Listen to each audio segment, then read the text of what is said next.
अमित शाह के अलावा इस चुनावी प्रक्रिया में अगर हम इन लोगों के रोल के बारे में जानना चाहें तो क्या कुछ रहेगा? जेपी नड्डा की हम बात कर लें, जितेंद्र सिंह की बात कर लें, अरुण सिंह की बात कर लें, प्रहलाद जोशी हो या फिर योगी आदित्यनाथ, इस चुनाव में इनकी क्या कुछ भूमिका रही? Good, you improved a lot. देखो नए नए हमारे लोग कितना अच्छा परफॉर्म कर रहे हैं जो है, तो आप एक एक करके पूछिए मुझसे। सर अरुण सिंह की बात कर लेते एक हैं। एक करके पूछ लीजिए। सबसे पहले आप जेपी नड्डा का बता दीजिए। ठीक है, जेपी नड्डा का बड़ा अच्छा रोल रहता है, कोऑर्डिनेशन का रोल रहता है इस तरह का। पुरानी बीजेपी नई बीजेपी के बीच में पुल का काम रोल रहता है। जो नाराज़ होते हैं उनको मनाने का रोल रहता है। मैडम बहुत नाराज़ होती थी तो मैडम को 1 घंटा सुन लेते थे तो भड़ास निकल जाती। इंसान है, हम अपनी बात कह के आ जाते हैं जो है, तो उनका अच्छा रोल है। यहाँ के उन्होंने सभाएँ भी करी, राजस्थान से उनके पारिवारिक रिश्ते भी हैं, जुड़ाव भी है। और मैंने कहा मुख्यमंत्री जो है उनके बेहद करीबी रहे हैं, आपस में हंसी मजाक के रिश्ते रहे हैं। तो उनका रोल जेपी नड्डा का चुनाव में अच्छा था। एक कंसोलिडेटिंग रोल था, कोऑर्डिनेटिंग रोल था, जिसे कहते हैं इंस्पायरिंग रोल था, तो अच्छा रोल था उनका। प्रहलाद जोशी? प्रहलाद जोशी का अच्छा था। वो तो बेसिकली क्या है कि लो प्रोफाइल और जिसे कहना चाहिए कि डाउन टू अर्थ और ग्रास रूट लोगों को जो महत्व देते हैं। शुरू में जब आए थे तो लगा था ऐसा कि यार न तो इनसे हम बात कर सकते हैं, हमारी भाषा समझते हैं, न वो हमसे बात कर सकते हैं, हमारी भाषा समझते हैं। ये कुछ दिन तक ये ओहापोह की स्थिति रही, लेकिन बाद में धीरे धीरे हो गया, आपस में एक दूसरे की अंडरस्टैंडिंग हो गई, वेवलेंथ बन गई। तो प्रहलाद जोशी ने अच्छा काम किया। और सबसे बड़ी बात ये हुई कि उनकी जो ऑर्गेनाइजेशनल स्किल्स थी वो इस चुनाव में सामने आई। पहले उत्तराखंड में देखने को मिली थी और राजस्थान देखने को मिली। तो बहुत संभव है कि आने वाले दिनों में प्रहलाद जोशी को संगठन के हिसाब से मंत्री होने के साथ साथ कोई बड़ी जिम्मेदारी नरेंद्र मोदी सौंपें। योगी आदित्यनाथ?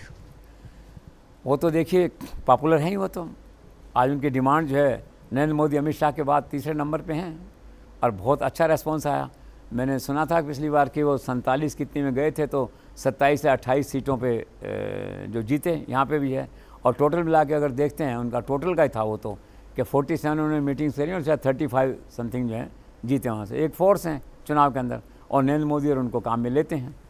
जितेंद्र सिंह और अंत में अरुण सिंह, दो और नाम। एक वो आपने शर्मा का नाम बताया, जब हम उसकी बात करते हैं योगी की तो हेमंत जो है वहाँ के, हेमंतो जो है वहाँ के, उनकी भी काफ़ी पॉपुलरिटी, चौथे नंबर पे वो आ गए हैं।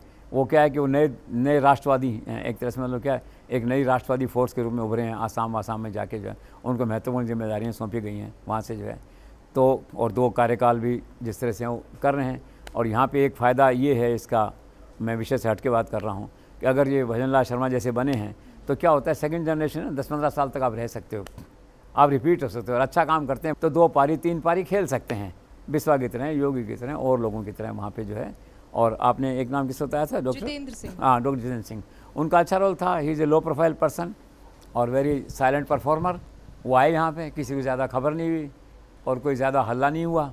2 महीने वो रहे राजस्थान के अंदर, जगह जगह प्रचार किया उन्होंने। और चांस देखिए ऐसा कि भजन लाल शर्मा की जो आखिरी चुनावी मीटिंग थी वो डॉक्टर जितेंद्र सिंह ने करी वहाँ सांगानेर में जो है। He prove to be lucky for Bhajan Lal Sharma जो है। तो Bhajan Lal Sharma owes a vote of thank to doctor Jitendra Singh.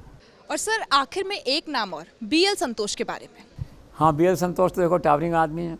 वो शुरू में आए थे, बाद में उन्होंने कहा भी सब ठीक है यहाँ पे। उनका बेसिक काम होता है देखने का भी बीजेपी और RSS की भी तालमेल ठीक रहे और हायर लेवल पे कोई बात नहीं तो मैं उसको कह दूँ। वो शुरू में आए, संतुष्ट होकर चले गए, फिर कमान उन्होंने अरुण सिंह को सौंप दी। अब अरुण सिंह तो क्या ना all season, man of all seasons हैं, बहुत अच्छे से अशोक क्लब में रहे इतने दिन तक। उन्होंने तो बोरिया बिस्तर राजस्थान में डाल दिए 2-3 महीने से, यहीं रहे वहाँ पे जो है, सबको साथ लेके चले और कोई तनाव नहीं, कोई इशू नहीं, चाहे मीडिया हो चाहे कुछ और हो, ऑलवेज अवेलेबल, 1 घंटे पे फ़ोन उठाना। ये ऐसी बातें हैं जो अरुण सिंह के बहुत अच्छे कोऑर्डिनेटर रहे और उनके जीवन में जो सफलताएं रही होंगी, राजस्थान का चुनाव उनकी एक और बड़ी सफलता के रूप में माना जाएगा। हमेशा नरेंद्र मोदी दरबार में उनके नंबर बढ़े होंगे।